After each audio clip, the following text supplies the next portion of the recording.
मूल प्रश्न यही है कि दलितों की समस्या धार्मिक है, जिसे बाबा साहब डॉक्टर अंबेडकर ने माना था और अंतिम समय में उसे स्वीकारा था। इसीलिए मूल बौद्ध धर्म ग्रंथ के से अलग दलित कौम के अनुरूप बुद्धाइज धर्म नाम से एक पुस्तक लिखी थी। लेकिन क्या बौद्ध धर्म दलितों की मूल समस्याओं का समाधान प्रस्तुत करता है?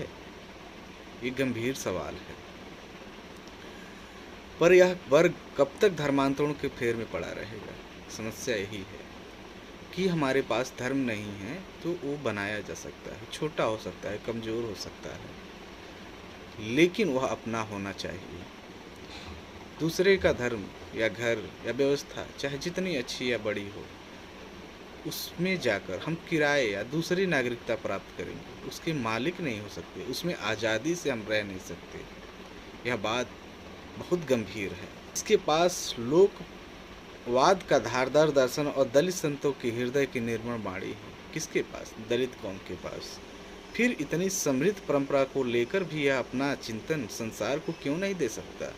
जबकि सिख धर्म के लोग हमारे सद्गुरु रैदास और कबीर की वाणियों को लेकर विश्व में अपनी पहचान बनाए हुए हैं। अपनी महानता में इसके पास किस चीज़ की कमी है? इस महानता में सबसे बड़ा और आखिरी योगदान स्वयं बाबा साहब के चिंतन का है। दलितों की समस्या को लेकर बाबा साहब संसार के किसी भी महापुरुष से छोटे नहीं पड़ते।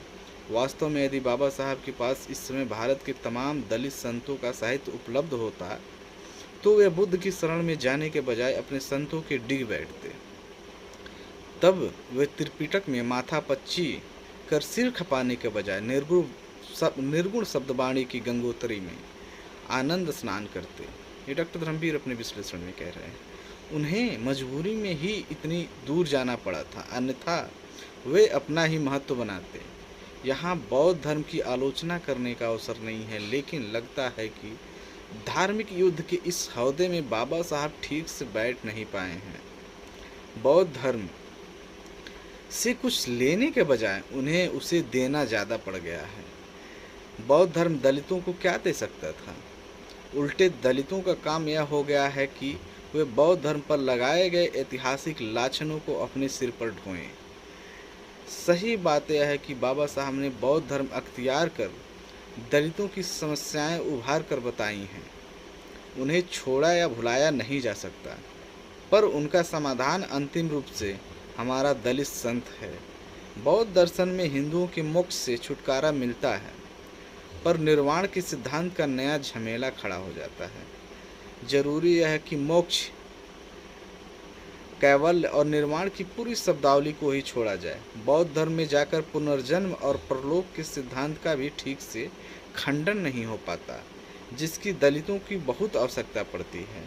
बौद्ध धर्म से वर्ण व्यवस्था, जाति प्रथा और अस्पृश्यता का भी गृहस्थ जीवन में खंडन नहीं हो पाता।